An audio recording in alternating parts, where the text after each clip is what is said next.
Halo. Selamat siang Mbak Lia. Selamat siang. Nggak usah nahan tertawa nggak apa-apa. Ya, gimana kabarnya Mbak Lia? Baik. Oke, teman-teman wedanger semua. Jadi kita kali ini kedatangan tamu spesial lagi. Ini rada nggak jelas dia dari Jakarta, Jogja atau Grobogan. Masalahnya dia muter-muternya areanya gitu. Namanya Mbak Lia. Ya, Mbak Lia ini dulu kita satu kantor, sekarang beliaunya ini notaris. Bener tau udah jadi notaris tau? Iya, udah kita jadi nanti notaris. akan ngobrol-ngobrol karena beliaunya ini sekali apa ya, notaris tapi juga suka nulis, ternyata punya komunitas menulis dan banyak hal yang digeluti. Nanti kita cerita ya Mbak. Ya, kita cerita. Jangan cerita, saya nanya. Siap. Oke, teman-teman wedan semua, silakan yang mungkin belum like, comment, dan subscribe, silakan like, comment, subscribe, and share.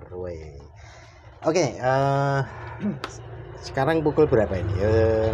Kurang lebih 1 jam Mbak, kita ngobrol-ngobrol santai, lalu nanti kita mendengarkan ceritanya Mbak Lia. Mbak Lia ini aslinya Jogja atau mana Mbak?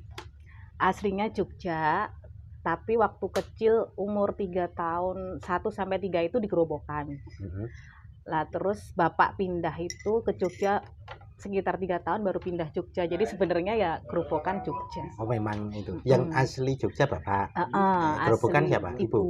Oke. Nek nama lengkapnya itu siapa Pak? Aku Nurmalia Ika Widyasari. Oke, Mbak Nurmalia Ika Widyasari.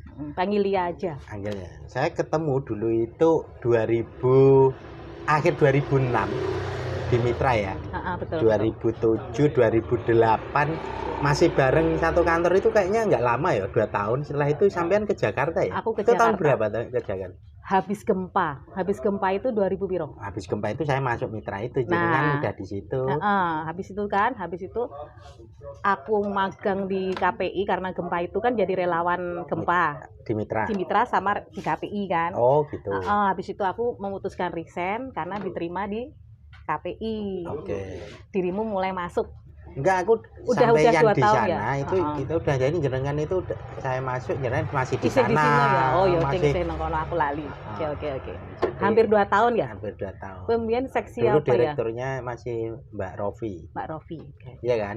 Jenengan pas izinnya sama Mbak Rofi loh. Mbak Rofi pernah ke sini juga. Mbak Rofi. Ya, ngobrol-ngobrol gitu.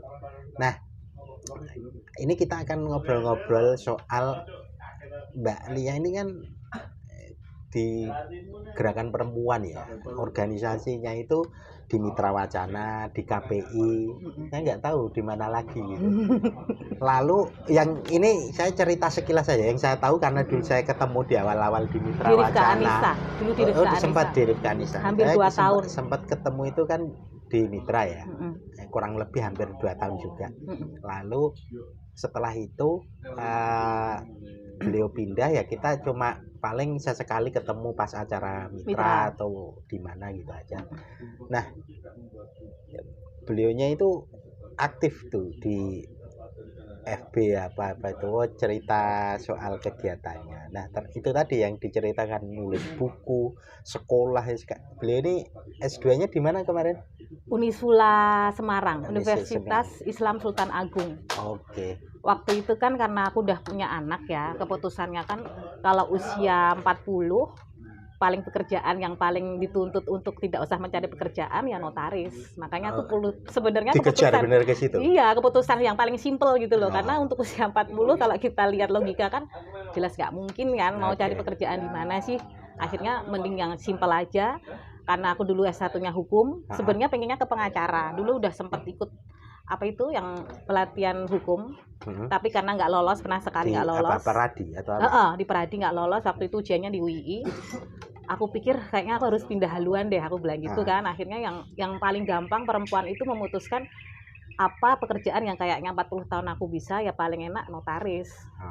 Simple aja sebenarnya waktu itu ngambil S2-nya itu. Pengennya sebenarnya psikologi ya, tapi karena psikologi kayaknya aku nanti harus cari pekerjaan lagi dan nggak linear, masuknya notaris. Dan akhirnya beliau jadi notaris. Iya. Prakteknya di mana? Grobogan itu? Di Grobogan. Oke. Kita dari awal dulu biar enak. Jadi tadi di Jogja ya, ininya memang besarnya di Jogja. Besarnya di Jogja. Cerita dulu sekolah di mana sampai akhirnya S1-nya kan di Purwokerto tuh. Gimana itu ceritanya? Saya kan jiwanya petualang, jadinya waktu itu memutuskan kebetulan masuk STC 2 itu Steladus. Steladus 2 namanya Stero. Masuk 10 besar. Bayangin loh, dulu Steladus ini jilbaban. Bukan berarti dulu nggak aneh loh ya. Ini memang Islam dari dulu ya sekolahnya. SD-nya juga di Katolik di Tarakanita. Karena Pak Ade saya kebetulan kan Kristen ya. Jadinya lingkungan kami itu udahlah masuk aja Katolik yang mudah aja, sebenarnya kita aja sih. Jadi kalau mau nanya ya saya tahu lah berdoa apapun saya tahu. Gitu.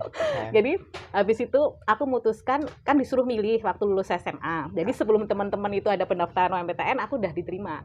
Tapi suruh diem dulu karena kan udah dapat masuk 10 besar. Jadi namanya PMDK nek zamanku mbiyen. Nek dirimu apa mbiyen? Enggak tahu itu angkatan berapa? Angkatan 97.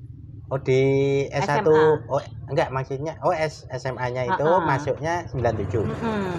Jadi aku masuk di SMA itu alhamdulillah dari kelas 1 sampai kelas 3 masuk 10 besar.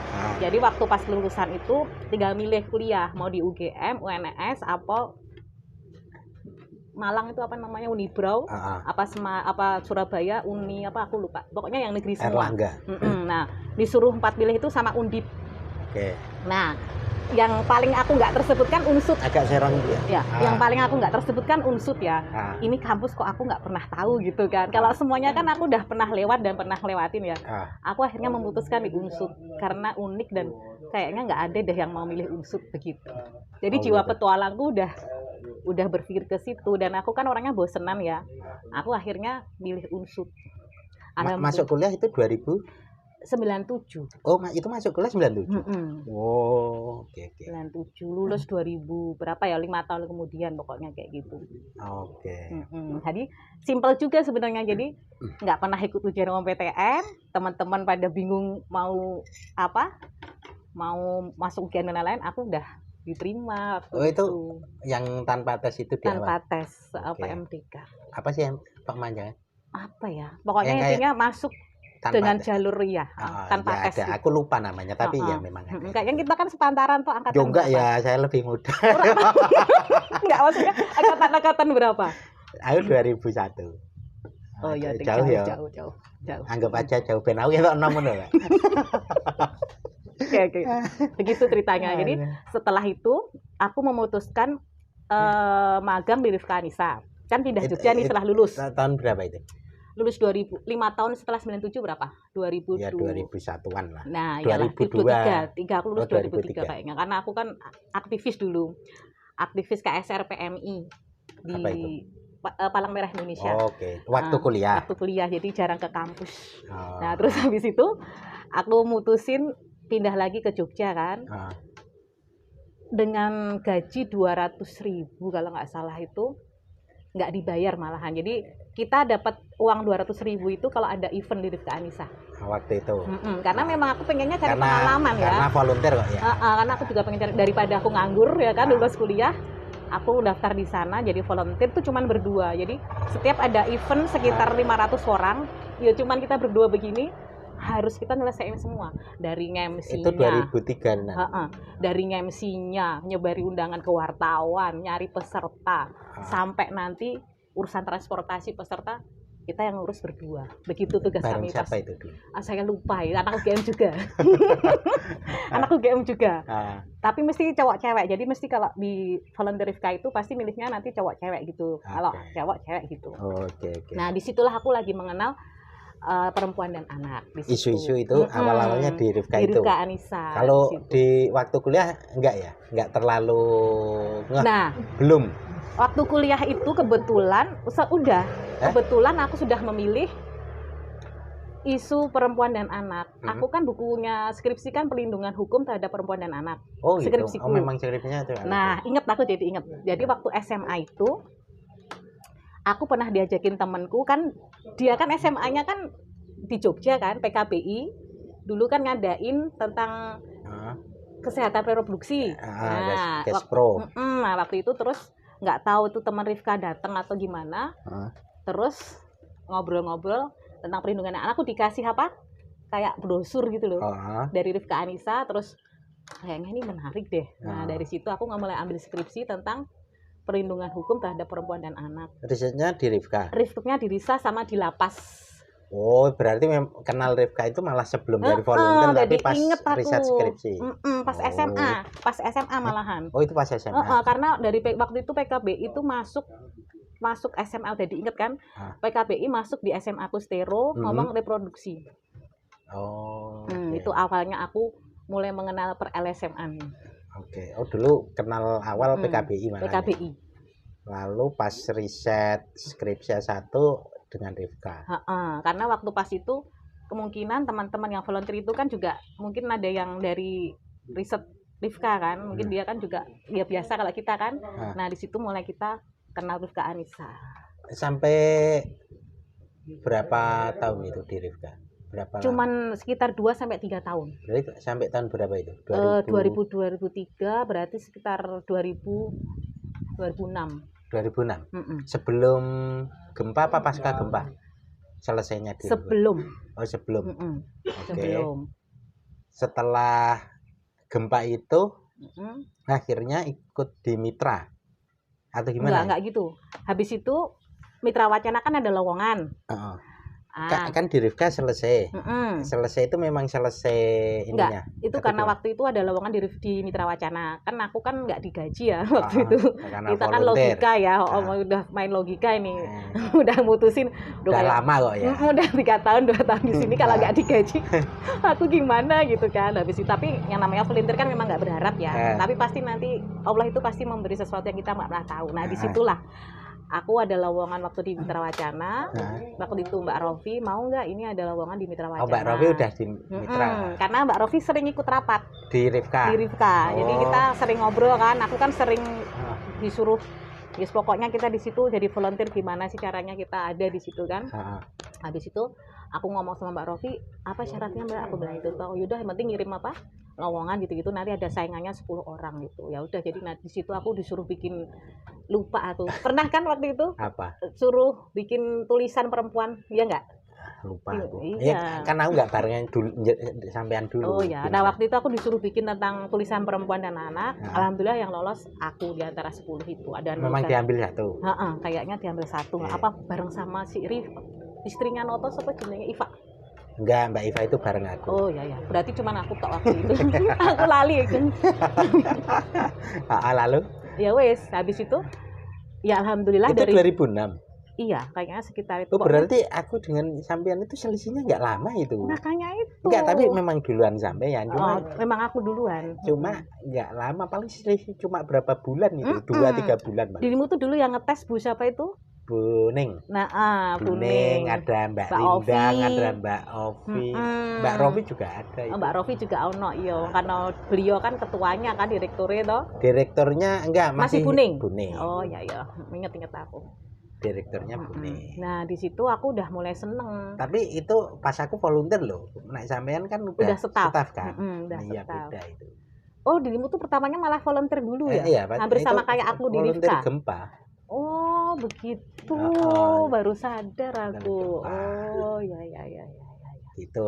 Lalu gimana? Ya udah, terus kebetulan juga mesti bagian eksternal. Jadi apapun rapat-rapat mesti bagian aku. Hampir sama di Rifka Anissa kan, ngerjain semua acara pasti aku yang ngurus. Jadi Lia ada rapat di sini, pokoknya kayaknya aku bagian eksternal. Jadi apapun hubungannya sama nanti berhubungan dengan LSM lain, terus berhubungan dengan lembaga-lembaga lain, ngurus undangan dan lain, diserahkan ke aku sampai mengirim email ke semua organisasi itu bagian aku. Karena saya ingat dulu itu saya masuk di Mitra kan lihat karena ada poster gitu ya, volunteer. Fotonya itu fotonya Mbak Lia asli. Iya, yang merah itu kan. Cuma enggak anu loh, Bu, enggak kelihatan wajah loh itu. Yang merah kan? Ayo, Noto lalu moto. Ada pas bareng-bareng itu ya. Iya. Itu Limoto Noto atau enggak salah. Ceritanya ini fotonya sama Mbak Lia ini. Nah, karena yang nempel dia kan saya lihatnya di UGM itu. Yang nempel sampean kayaknya dulu itu. Aku tempel di UGM yang lihat saya sama Mbak Impa mungkin ya. Iya. Enggak, dia yang barengan itu memang UGM cuma yang 3 itu. Aku, gitu. Mbak Impa, Tristin. Oh, gitu. Memang 3-3-nya dari UGM karena ada brosurnya itu. Yang nempel kan sampean itu kalau nggak salah. Kayaknya iya. Pokoknya hampir semua ya bagian yang pernah keluar itu aku pokoknya. Iya. Tapi aku udah senang memang dunia aku harus aktif, makanya aku kan di Purwokerto kan aku kan KSR PMI ya. Itu kan lapangan semua, pekerjaan lapangan kan. Kayak ngurus donor darah, terus kalau ada yang sakit kita harus datang di event-event olahraga. Kayaknya memang nggak bisa diem ya dari dulu ya. Nggak bisa diem. Dulu kalau ngirim email itu ke warnet. Mbak Lia ini yang ke warnet. Aku yang bagian. Dan bagian ngajari. Jadi kalau ada staf yang nggak bisa, itu aku yang ngajari. Ini misalnya, ini ngirim email, aku nggak bisa ya, aku tak kirimin Mbak sini, terus tak ajari. Tanya Mbak Eni. Oh, dulu nek sampean sama Mbak Eni duluan mana? Kayaknya Mbak Eni itu barengan saya, cuma lebih dulu dia. Kayaknya aku dulu. Enggak dulu ya, Mbak. Kayaknya jenengan itu saat durunge gempa deh kayaknya. Iya, memang sebelum gempa. Di Mitra itu loh. Kan 3 tahun dari Rifka kan. 3 kan aku lulus sekitar 23 lah ya. 5 tahun setelah 97 kan. Kan 3 tahun, 2 atau 3 tahun habis itu di Mitra lama loh, 5 tahunan apa toh. Lah iya jenengan sak durunge gempa intinya. Iya, sebelum gempa. Enggak mungkin selisih sebulan 2 bulan dengan. Oh ngono ya. Karena saya itu pas kan gempa itu bulan apa ya? Mei atau apa? Iya, Mei tanggal 26 apa kan 29. Sebelum itu kan sampai.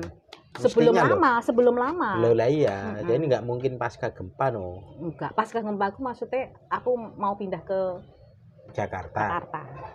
Itu selisih masih lama itu, setahun lebih. Betul, masih lama. Masih lama. Nah, itu pun karena beliaunya setelah itu mau nikah juga. Iya, betul. Jadi kebetulan pas itu kan waktu kita gempa, itu kan otomatis KPI pusat kan datang ke KPI cabang Jogja. Nah, beliau kan lihat kerja aku kan. Siapa? Teman-teman KPI Jakarta. Ya udah, terus waktu pas berapa lama aku disuruh lagi sama ketuanya KPI Jakarta. Siapa waktu itu? Mbak Mas Ruhah. Mbak Mas Ruhah. Ini ada lowongan di KPI, ikut yuk, gitu, ada 3 orang yang maju, kamu ikut deh gitu. Ya memang kebetulan memang ya kita nggak pernah tahu ya. Aku tuh nggak pernah lihat lowongan di LSM, tapi mesti selalu ada orang baik-baik di sekitar aku gitu. Itu selalu kebetulan karena ngelamar lowongan PNS nggak ada yang dari 100 lamaran itu nggak ada. Apa waktu itu? Semuanya loh, yang BNI, Bank BI, pokoknya ada yang masuk. Tapi kalau lewat omongan-omongan itu malah yang jadi jalurku bukan di pengumuman itu, tapi lewat omongan. Bener. Betul. Lalu karena saya ingat dulu itu kalau nggak salah jenengan itu pindahnya ke Jakarta itu karena calon suami di sana atau gimana gitu, iya, atau betul, gimana lalu kepasan KPI juga Jakarta. Itu jadi, duluan mana sih aslinya nikah dulu atau di KPI dulu? Gini, aku kan prinsip kalau aku menikahkan semuanya harus dari aku dulu ya, tanpa ngerepotkan orang tua kan. Jadi aku harus kerja dulu, terus waktu itu suami gempa karena waktu itu masih pacar. Karena gempa dia di bagian listrik kan otomatis IAIN itu mati ya. Kan ambruk semua. IAIN UIN ini. Kan waktu itu kerja di sana. 3 bulan nggak dapat pekerjaan habis gempa. Ya aku cuman bilang aja terserah dirimu mau apa, aku bilang gitu kan. Aku sih bisa aja aku kerja kan bilang gitu. Ya kita kan seimbang ya. Lagi-lagi terserah ya nggak apa-apa gitu kan. Tapi tak kasih masukan. Kalau di sini kayaknya listrik udah sulit karena kan gempa ya, posisi yang urgent. Mending pindah luar kota, aku bilang gitu. Solusinya kan begitu kan, Geng. Di saat kita nggak mungkin lah, bangunan juga kayaknya udah sulit banget waktu itu toh. Akhirnya ngejar waktu juga. Terus aku bilang, tapi aku sih nggak masalah, aku kan bilang gitu waktu itu karena aku udah bekerja di Mitra Wacina kan. Terus habis itu, tapi dia mungkin kepikiran ya, 3 bulan nganggur. Habis itu tak suruh pindah ke Jakarta, ya jaringan juga, langsung seminggu di sana dapat pekerjaan. Nah, mulai aku berpikir, dan kebetulan Mbak Mas Ruhah ngomong kan, waktu pas Oh berarti duluan pancare sampeyan yang suami saat ini? Iya. 3 bulan. Dulu sebelumnya Jogja pindah Jakarta. Iya karena gempa itu. Oke. Tak kira suami sampean asli Jakarta. Cuman di sana sampai 3 tahun, lahir di Jakarta, cuma 3 tahun, terus ikut neneknya di kilometer 7 Jalan Godean. Oh gitu. Oke.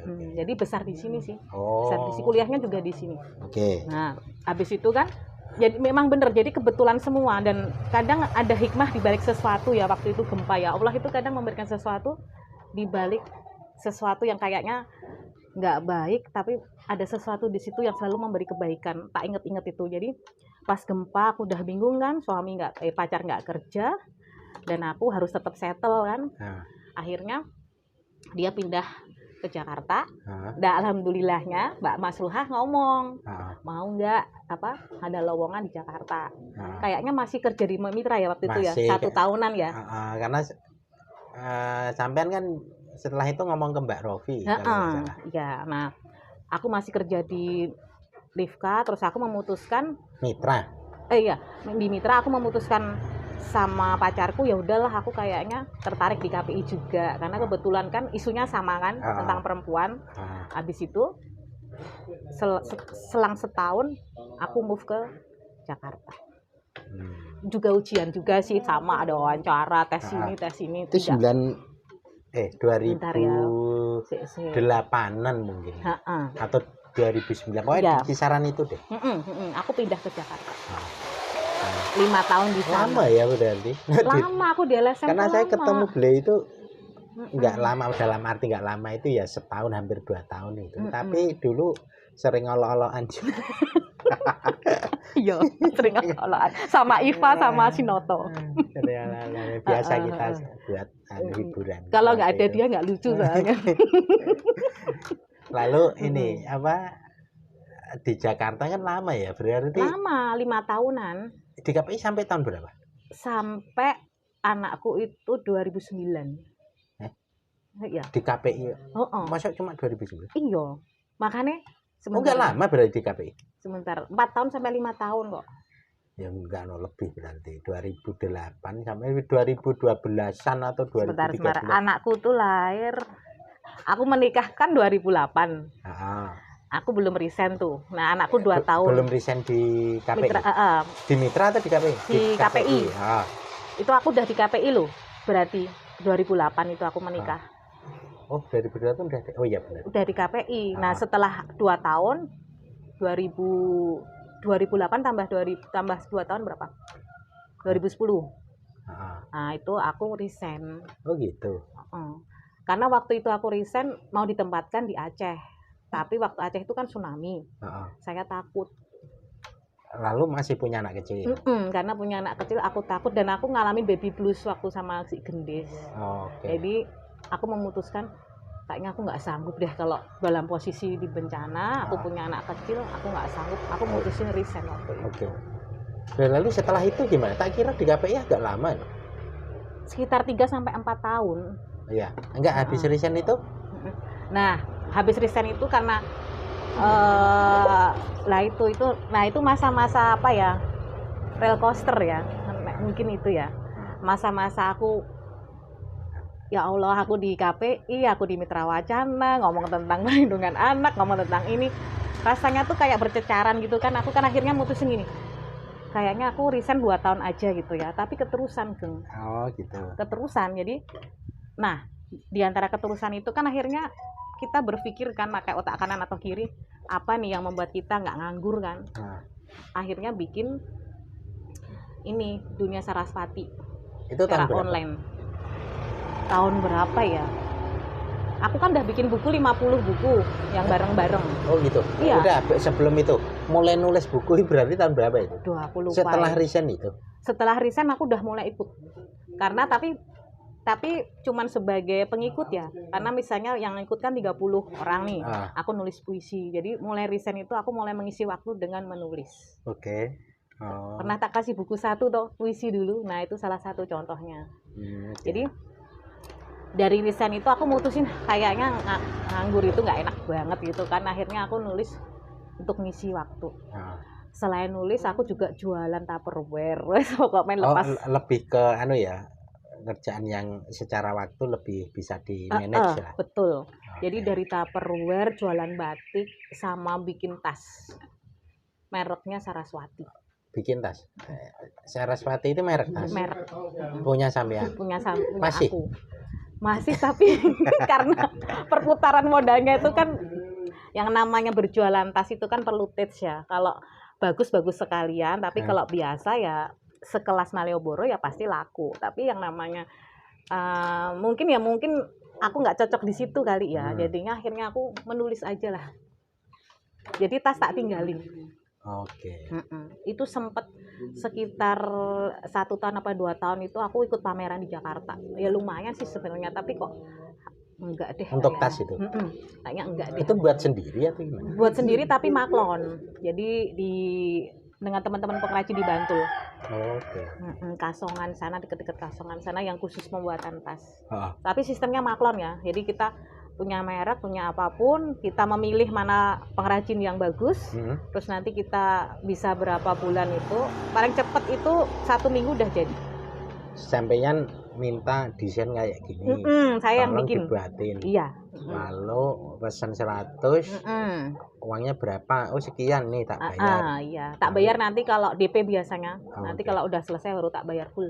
Oleh ya. Intinya kan gitu. Baru diambil sampaian jual. Dan aku waktu itu tasnya kembali ke lokal ya, karena dulu aku kan kita kan dipenuhi bagaimana industri lokal dan lain-lain. Toh aku pakai kain batik. Jadi bukan yang full kulit ya, tapi kain batik yang aku ambil. Apanya itu? Tasnya. Oke. Setelah itu memang lebih ke banyak ya di dunia bisnis UMKM. Iya betul. Saya larinya ke UMKM. Di dunia UMKM. Jadi berarti lama ya itu? Lama. Sejak tahun berapa? 2009. Aku kan 2010 aku resign. Habis itu aku mulai ke UMKM. Oke. Ya tas, ya batik. Aku dulu pernah punya niat itu kan punya toko batik yang seluruh Indonesia ya. Jadi aku sempat ke Madura, sempat ke Tegal, sempat ke. Itu untuk ambil beli kain. Barang. Oh beli kain. Ya, aku selalu ngambil apa sih uniknya daerah ini, misalnya Tegal Guci. Jadi pasti di kain Tegal itu ada yang Guci. Jogja kain parang. Terus kalau Kulon Progo itu kue yang bentuknya kayak gini apa jenenge? Tahu kan? Tahu, nanti coba dibuka. Terus itu kan banyak ya, maksudku berarti setelah itu benar-benar aktivitas itu full bisnis lah. UMKM. Juga bisnis yang dilakukan di rumah. Tapi kan tetap mobile ya kemana-mana. Kemana-mana. Dan akhirnya tetap nulis. Larinya nulis karena kan bisnis itu sambil nulis juga. Kok kepikiran akhirnya ambil S2? Nah, itu tahun berapa ambil S2 hukum? Tak ingat-ingat. Jadi waktu itu kan aku juga sebelum aku ngambil S2 itu aku memang udah bercita-cita pengen sampai S3.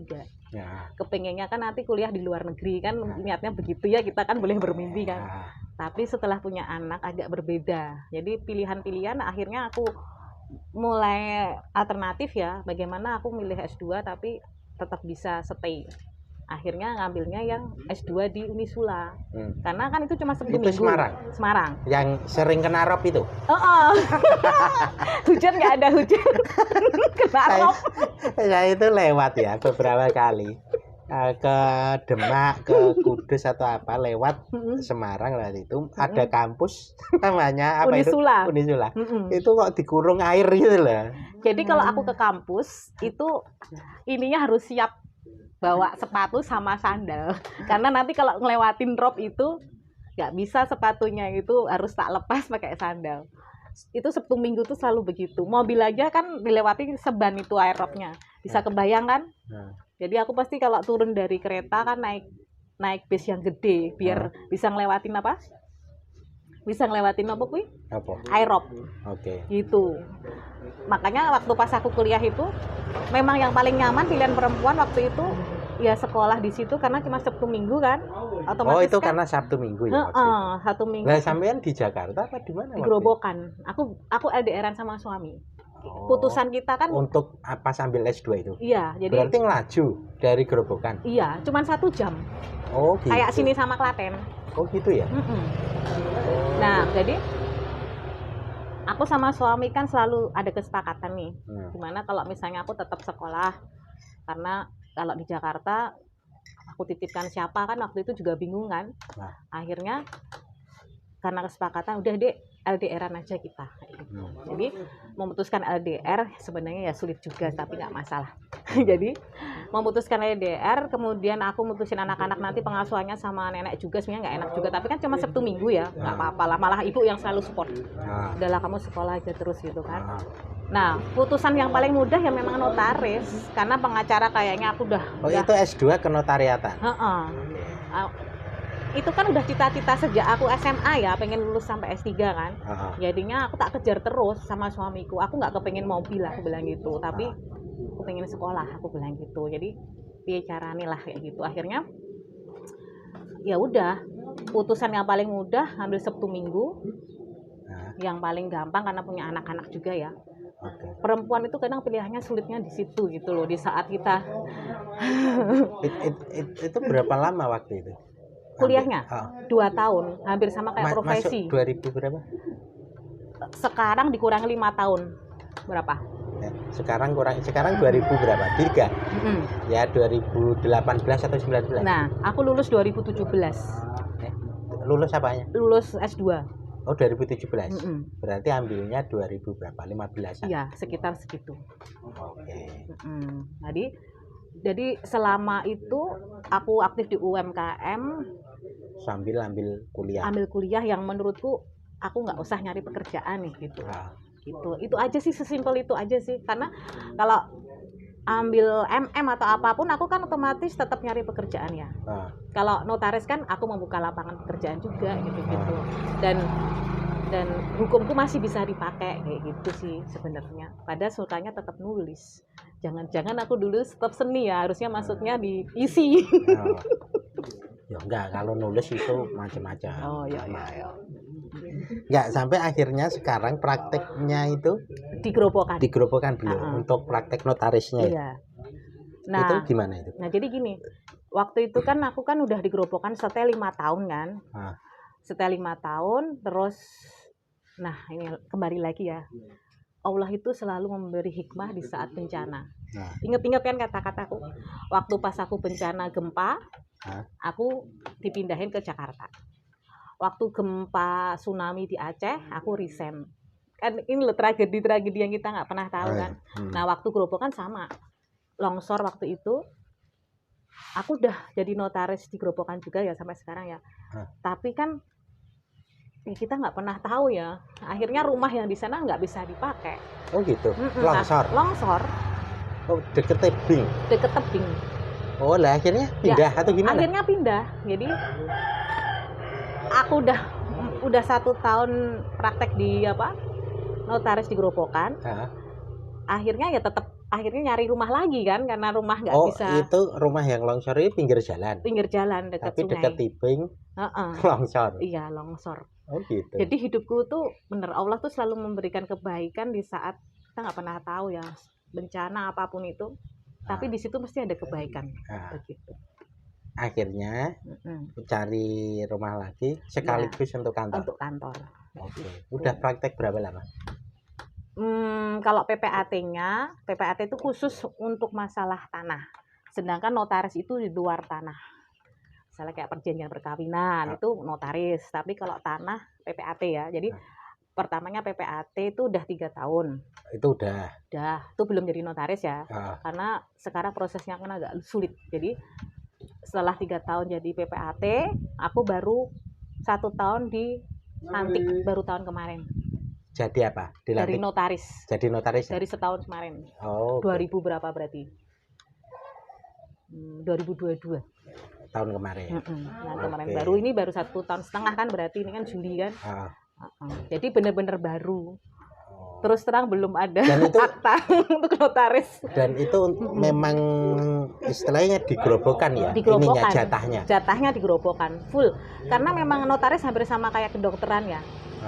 Kita harus bekerja di daerah yang terisolasi. Kalau kita itu wilayah daerah C. Jadi di notaris itu dibagi A, B, C. Kalau C itu paling terisolasi. Kalau di sini di Gunung Kidul, itu wilayahnya C. Kalau itu. Kalau B itu Sleman, Bantul, Kulon Progo kalau nggak salah, tapi saya agak lupa ya. Yang A itu Jogja. A kayaknya juga Sleman udah masuk A. Itu jadi hampir sama profesi kedokteran. Jadi kita kena dokter kan koas kan harus 2 tahun ya. Kalau kita harus 3 tahun. Oh gitu. Berarti ini baru 1,5 tahun praktek jadi notaris ya? Kalau yang nunggu kantor berapa? Ada 2, yang satu OB, yang satu staf. Memang harus ada ini. Harus ya? Ada, kalau nggak ada Yom. Pusing juga. Iya pusing juga saya. Karena ini bolak-balik Jakarta. Bolak-balik. Saya nomaden lah. Gitu. Kadang saya kalau di Gerobokan mesti seminggu sekali atau gimana modelnya? Ya modelnya begitu.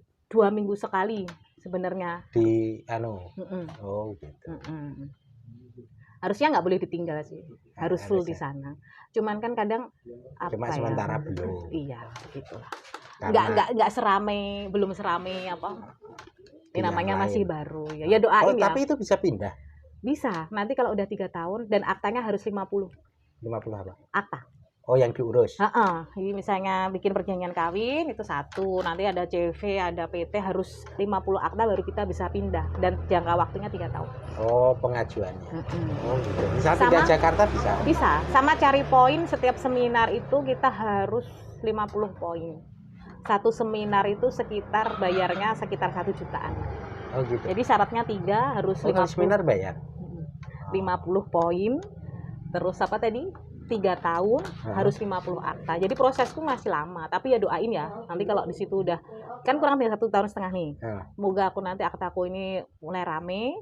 Jadi aku nanti kurang jangka waktu 1,5 tahun bisa rolling ke Jakarta. Oh memang pengen domisili Jakarta, nggak Jogja atau kota lain? Sebenarnya pilihannya tetap ada 2 sih. Kalau di Jogja kan aku udah ada ya, maksudnya di Sleman sudah ada rumah kosong juga kan. Sleman. Iya, cuman ya nanti kita lihat sikon aja sih kalau aku soalnya kalau di Jakarta kan aku juga harus nyari rumah lagi. Ya doain aja ya terbaik aja sih begitu. Jakarta di mana tinggal? Di Jakarta Utara. Tapi nanti kita masuknya kan langsung ke C tadi, Gerobokan tuh C.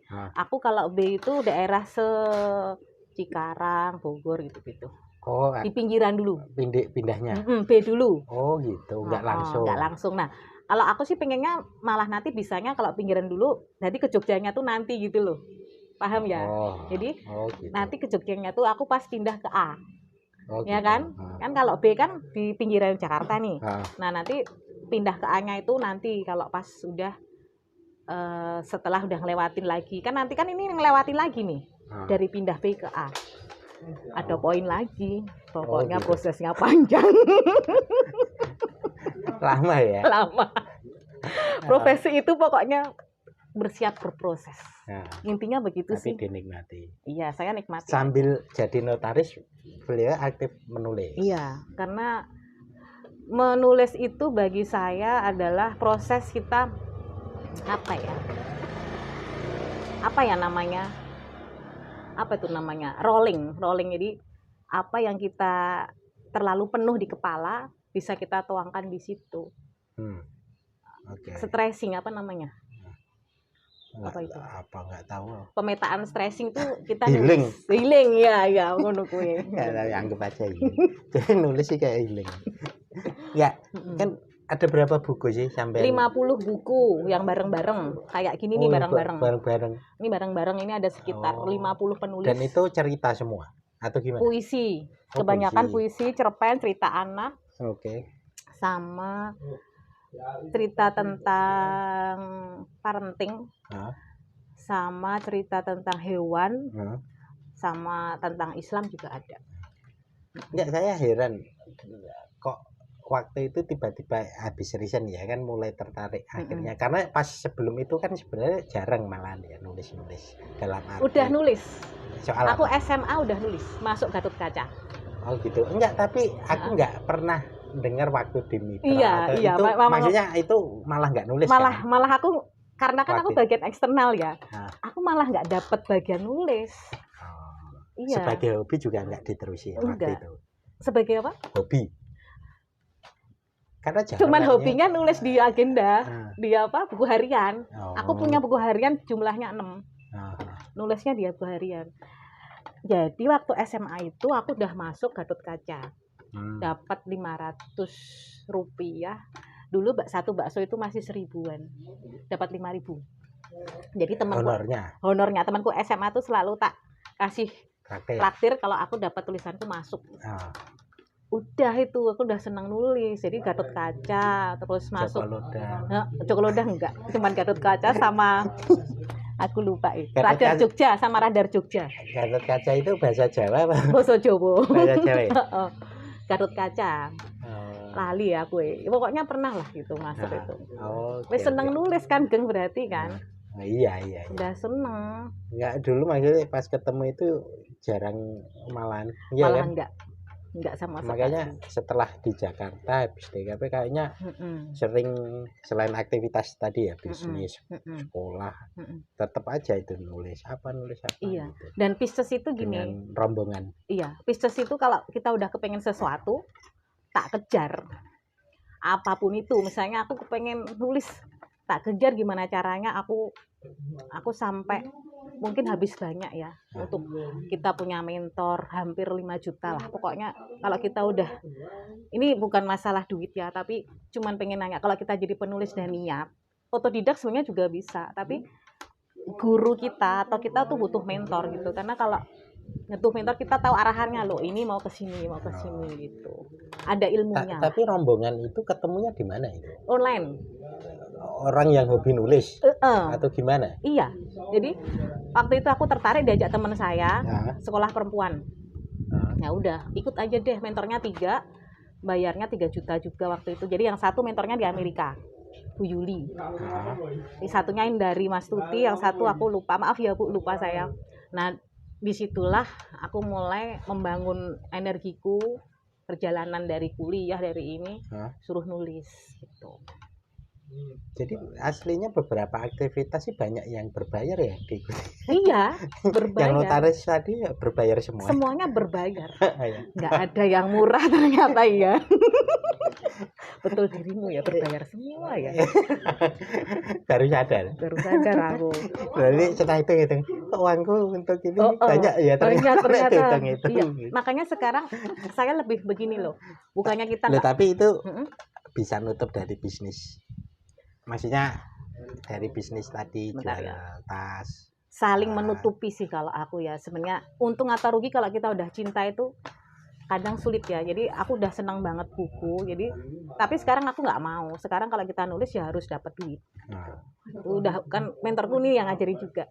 Lu ngapain kalau cuma bagi-bagi buku kayak gitu kan. Jadi kalau kita nulis ya harus dapat cuan. Makanya sekarang lebih ke program entrepreneurship.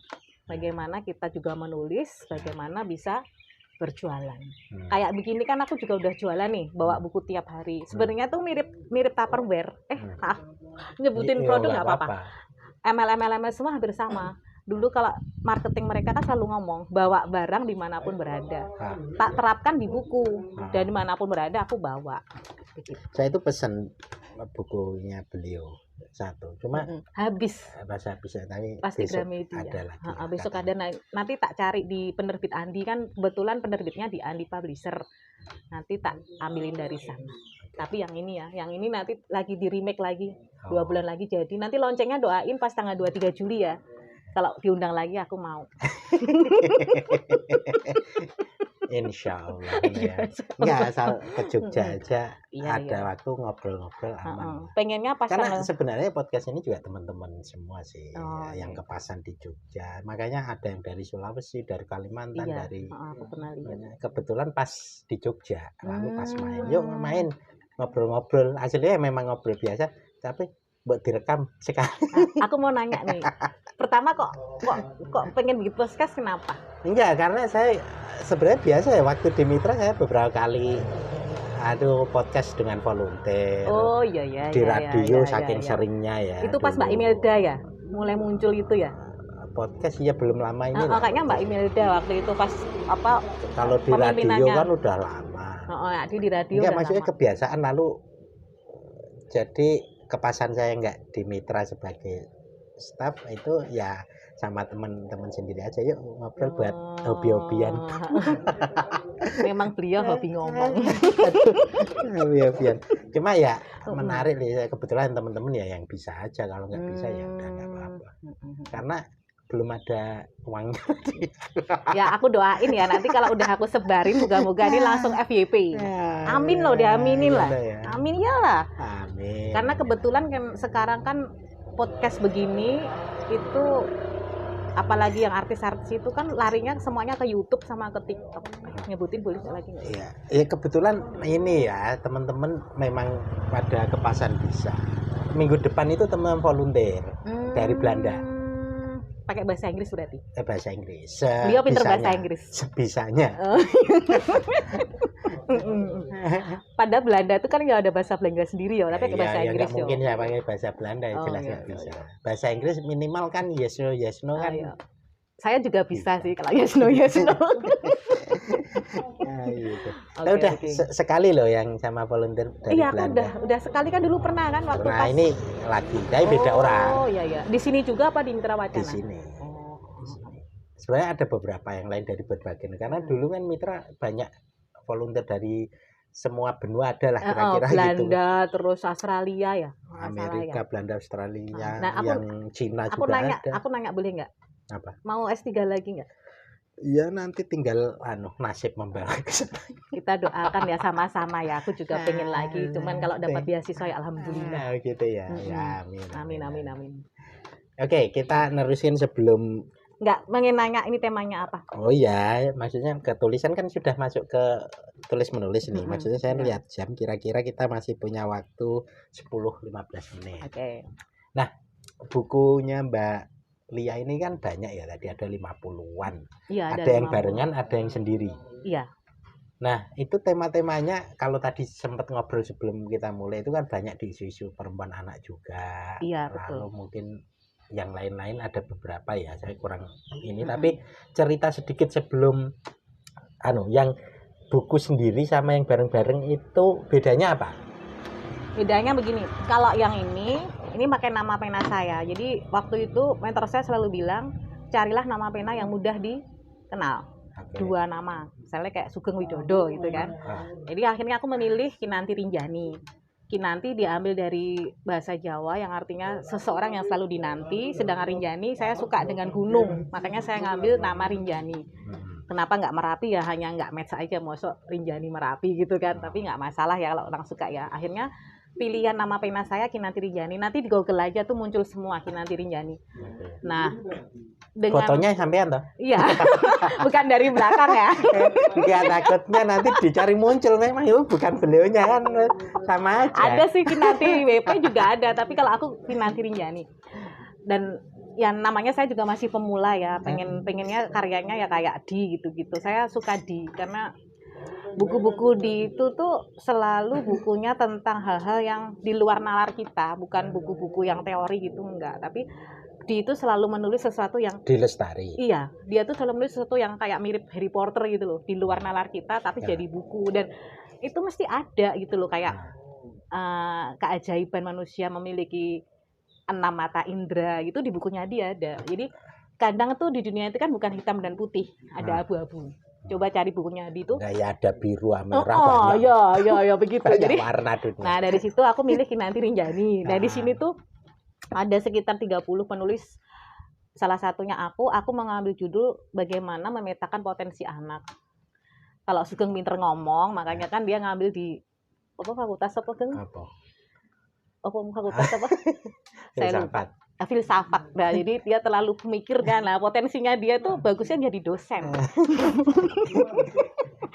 Intinya begitu bukunya. Intinya begitu. Udah ada kesempatan itu enggak tak ambil. Oh iya. Lalu gimana? Ya udah, jadi intinya aku waktu itu ngambil tentang bagaimana mengembangkan potensi anak. Saya baca bukunya Ayah Hedi. Oke. Menurut saya sekolah itu kan aturannya terlalu saklek ya. Jadi di situ kurikulum saya itu kan cuma teori aja. Bener nggak? Kita dari SD sama itu kan teori tok kan. Jarang memetakan anak kecuali kalau langsung lulus SMK. Bener nggak? Ya kan?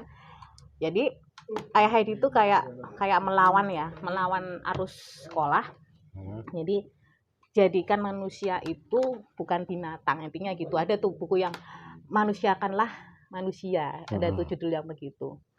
Jadi saya ngambil itu, intinya bagaimana mengembangkan potensi anak agar anak-anak tuh bahagia. Intinya itu aja sih. Kalau saya nulis harusnya makanya itu yang di buku ini. Iya, ini yang di buku ini. Oke. Kalau yang ini? Nah, setelah 50 saya menulis, akhirnya saya memutuskan memakai nama pribadi saya. Karena mentor yang saya punya mentor banyak sekali ya, tak sebutin masing-masing. Pokoknya intinya Ibu Indari terima kasih. Terus Ibu Yuli yang di Amerika terima kasih udah memberi namaku. Kinanti Rinjani pilihannya. Itu yang ngasih pilihan beliau pakai nama itu aja. Kinanti Rinjani. Filosofinya ya tadi seseorang yang kuat dan dinanti-nanti.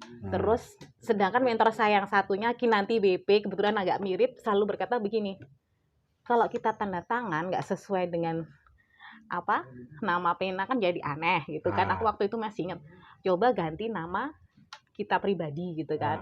Nah akhirnya setelah 50 tahun aku berjuang menulis. 50 tahun? 50 buku, maaf 50 aku menulis. Akhirnya karena kemarin bilang nggak usah banyak-banyak, di Lestari gitu kan, akhirnya mengambil nama yang gampang, Nurma Widyasari. Gitu. Nah ini perjuangannya tentang nggak nama full ya? Nggak nama full, masuk panjang banget Normalia Ika Widyasari, ngono lah kedawan nek basa Jawa. Ya enggak, Normalia Ika Widyasari. Iya, misalnya enggak Normalia Widyasari nih. Idemu enggak tak terima. Normalia Ya udah sih. Cuman buku ini sudah habis, kebetulan memang aku kepengennya tak kasih juga ke perpustakaan. Cuman cetak awal kan 50. Doain nanti untuk cetak kedua jadi bestseller ya. Jadi kepengennya nanti semua baca, karena di sini itu perjuangan perempuan bagaimana menghadapi segala masalah. Ini novel. Kayak roller coaster di sini. Jadi bagaimana perempuan itu menghadapi apapun masalah, tapi dia tetap tamatnya nanti endingnya bahagia. Itu juga dari mentorku. Kalau kita menulis itu jangan belakangnya menyedihkan. Sebisa mungkin ya, jangan nanti tokoh utamanya bunuh diri. Itu juga pesan mentorku ya. Aku sebenarnya ya kalau kita menulis kan bebas-bebas saja. Ternyata di situ ada aturan yang mirip begini loh. Kalau kita penyanyi jangan yang melo-melo. Dulu kan masih inget gelas kaca gitu kan. Siapa tuh Nia dan Gati siapa?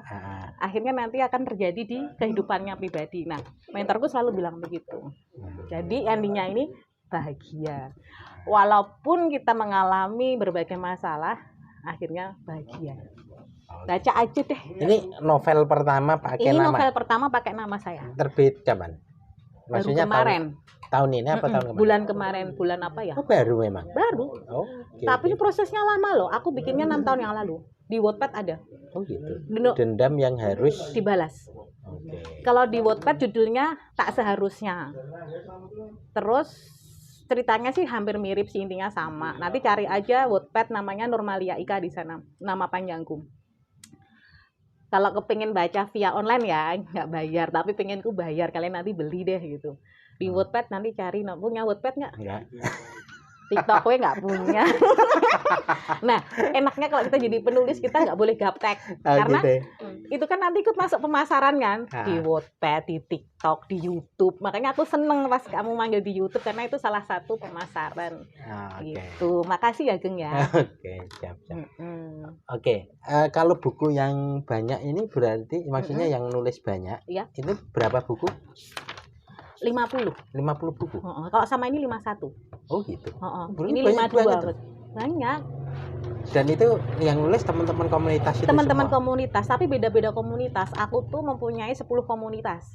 Dari Wonderland, Kamak Asara, Sekolah Perempuan. Kalau komunitas aku sendiri Dunia Saraswati dan aku ownernya sendiri. Tapi ya kita masih pemula juga, jadi ya hampir sama kayak Sugeng bikin YouTube-nya kan pemula sama.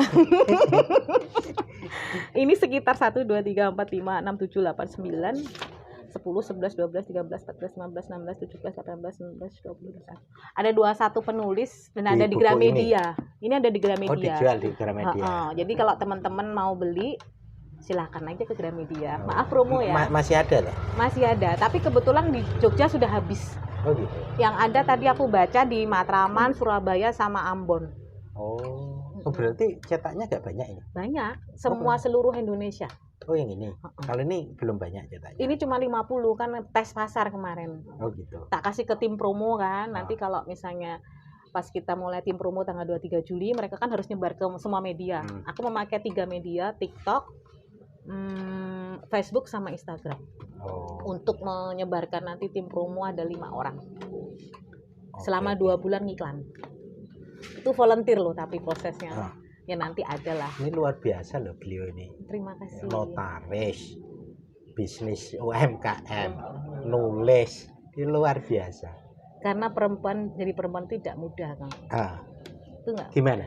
Enggak mudahnya mungkin bisa sedikit diceritain. Ya itu. Sebelum kita di saat laki-laki nggak memikirkan anak-anak, kita kan selalu ada bagian reproduksi ya. Yang namanya 2 tahun kita melahirkan itu. Sebenarnya waktu itu juga aku pengen tetap bekerja kan, tapi keputusan waktu itu keputusan sulit sekali kan. Ada tsunami dan ternyata aku baby blues. Yang baby blues itu kan ada rasa panik, takut ya enggak? Ya kan? Enggak tahu saya. Iya itu nanti ceritain. Jadi, nah disitulah nggak bisa diem. Akhirnya apapun pekerjaan yang ada di depan, kebetulan nenekku itu juga pedagang jualan nasi ya, dan selalu bilang kamu kalau jualan itu nggak usah malu, karena malah dari es teh itu hasilnya banyak untungnya. Dari situ aku selalu berpikir kalau kita jualan nggak usah malu.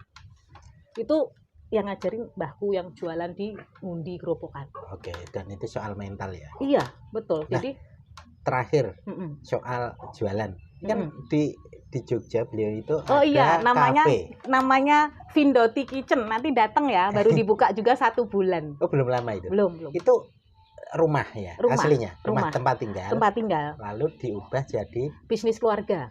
Diubah jadi kafe?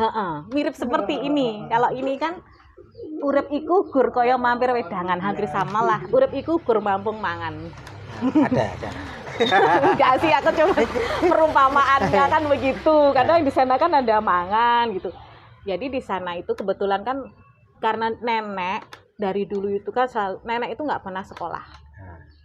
SD aja nggak pernah lulus ya yang di Gerobokan itu. Tapi alhamdulillah jualan dagangnya itu sama kayak di sini, dari teh sama warteg kan ya di sana ya. Nah dari situ anak-anaknya semua itu jualan dagang semua, warteg semua. Nah kebetulan di Jogja ibu juga baru pindah dari Gerobokan ke Jogja kan, daripada nggak ada pekerjaan, pilihan yang paling bagus ya mengembangkan potensi tadi kembali lagi kan. Karena ibu kan sudah dibesarkan dari 3 tahun berdagang ya. Ya itu bener, kalau kita sudah tahu potensinya apa, akhirnya kita bahas bersama, Bu, ibu jualan aja. Dan yang paling praktis sekarang kan udah ada Gojek dan lain-lain kan di rumah. Berarti ini yang masak ibu itu? Iya. Kafenya itu? Itu settingannya kafe atau warung makan, restoran? Ya semuanya. Kafe sih kalau menurut ya rada anak gaul, mirip seperti inilah. Gaul gitulah. Soalnya nanti buka aja Instagramnya Vindoti Kitchen. Oh gitu ada ya? Ada. Di sini tuh nggak ada Instagram kan? Nggak apa-apa, namanya juga berproses kan. Dulu juga nggak ada aku. Dulu malah pertamanya cuma pecel lele. Awal mulanya ada warung itu. Nanti tak ceritain sejarah sedikit ya. Ya. Pertama pecel lele. Kapan itu? Itu 5 tahun sebelum dibuka ini. Dibuka apa? Dibuka Vindoti Kitchen. Berarti 2003 dikurang 5 tahun berapa? Ya 19-an lah ya. Nah itu pecel lele. Di rumah itu? Di rumah itu. Jadi kita cuma terima online Gojek. Oh gitu. Jadi stok ayam, lele, tempe sama telur. Tapi kan terus berpikir wah kayaknya kalau nggak warung makan kayaknya apa ya, dadak menunggu kan kesuwen ya akhirnya dibuka mirip seperti ini. Jadi yang namanya bener nih satu kali lagi ya, kalau kayaknya satu dunia bisnis nggak pas, kita harus berubah. Dimodif-modif lah. Iya, dimodif-modif. Jadi setelah pecel lele itu kayaknya kita kok nunggu apapun, akhirnya berkembang menjadi warung bukan 24 jam ya, dari jam 8 pagi sampai jam 4 sore. Oh, jam 8. Oh, pagi sore aja. Jadi memang saya selalu kutipannya mbahku tadi, dari es aja kita bisa hidup, jadi nggak perlu malu lah. Lu S3 apapun, kalau kamu nggak bisa ngapa-ngapain juga mau makan apa gitu. Mbahku tuh yang bilang kayak gitu dulu. Oke. Itu nek sekarang berarti yang jaga di situ siapa? Masih yang ngurusi? Ibu sama adik-adik. Oh, itu masih keluarga sendiri. Masih keluarga. Jadi memang ide itu dari dulu aku selalu ngomong, Ibu, Bu, buka warung aja, nggak usah jauh-jauh, dan buka warung di rumah aja, karena kalau kontrakan juga nanti takutnya nggak nutup ya. Terus waktu itu Ibu pengennya kan di luar, tapi aku bilang di rumah aja, sekarang udah ada Gojek online dan lain-lain. Kalau sini kan beda, ini kan mahasiswa ya, kan banyak, kalau di sana kan nggak ada. Kalau yang berkunjung makan sudah mulai banyak. Alhamdulillah, kalau kemarin saya ngobrol sama Bapak itu tiap hari ada 200 motor. Oh gitu? Iya. Oh, berarti rame loh. Alhamdulillah, makanya aku juga heran. Aku kan sering survei ya sama yang beli di situ, kan tanya, dari mana Mbak tahu apa Vindoti Kitchen? Dari TikTok. Makanya kalau maaf lagi, ini kalau kita memasakkan segala sesuatu sekarang tuh pasang platform aja semua. YouTube kan sekarang juga ada tuh yang platform yang sedikit-sedikit kan dipasang di situ, terus di semua media sosial itu mengembangkan bisnis kita. Aku selalu survei, jadi kalau ada orang di situ tak tanya datang dari mana, kebanyakan dari yang tadi itu aku sebutin. Dan itu luar biasa pemasarannya, karena kan sekali lihat orang 1000 kayak gitu. Aku aja sampai heran, kok bisa ya? Keajaiban dunia teknologi. YouTube juga gitu. Tapi aku belum punya ya, nanti kapan-kapan diajarin ya. Diajarin tanpa edit. Oke Mbak Lia, terima kasih, ini udah kurang lebih 1 jam ngobrol-ngobrol santai. Tadi di awal-awal udah deg-degan, kalau udah akhirnya kayaknya nggak ada jedanya juga. Nggak bisa berhenti kalau udah ngomong ya, karena kebetulan kan dulu di Matra Wacana kan bagian apa ya, kita materi kan tentang perempuan dan anak, ngurusin media. Jadi kalau udah tune in ya udah lupa waktu. Apalagi kan dulu kita belajar, aku sama Iva kan bagian apa, koran ngeliping. Jadi juga lebih pinter sama Iva itu, tahu lah ini tema apa, politik ini larinya kemana, udah hafal. Begitu. Oke Mbak Lia, terima kasih. Sama-sama. Luar biasa ini. Jadi beliau ini kepasan aslinya nggak ada rencana ke Jogja. Nggak ada. Dulu sempet tak WA, Mbak kapan-kapan kalau ke Jogja podcastannya cerita-cerita. Belum lama. Betul, ya belum lama. Tadi pagi WA atau nelpon, WA dulu apa nelpon? WA dulu. Aku di Jogja. Ya udah ya. Untung hari ini, kalau kemarin saya nggak bisa. Oh iya. Memang apa jenenge, selebrasi ya berarti ya. Dan rencana balik Jakarta atau nanti malam. Oh ini cuma sehari memang. Iya. Ya sebenarnya mau ngirim kurikulum vitae CV ya, bikin CV di Gerobokan, tapi kebetulan staf sakit jadinya ke pending. Oh gitu. Jadi CV itu kan ngurusnya agak lama ya, harus daftar ke Kemenham gitu. Jadi ya udahlah, bisa lah kayak gitu. Maksudnya aku yang lakuin gitu. Nggak apa-apa, masih bisa aku lakuin. Nggak apa-apa, memang jalannya podcast dulu. Iya betul. Memang kayaknya podcast dulu. Ya beruntung banget juga, aku juga beruntung. Makasih ya Mas Sugeng ya. Beliau itu orangnya baik banget dan pinter ngomong. Kalau ngomong sama dia bakalan kalah. Oke Mbak Lia, semoga nanti malam kan berarti udah balik kita. Jam 9. Semoga lancar lah kegiatannya di notarisnya, di UMKM-nya, tulis menulis. Doain nanti bestseller ya, yang ini kan aku remake lagi, dan nanti loncengnya pas tanggal 2-3 Juli pas Hari Anak. Ya, pengennya nanti ada lagi lah kalau pas Juli itu ya. Boleh nanti kalau udah ini pas lonceng nanti ya. Ya. Makasih ya Geng ya untuk waktu dan kesempatannya. Kalau ada salah-salah maafin ya. Makasih Mbak Lia. Sama-sama. Itu.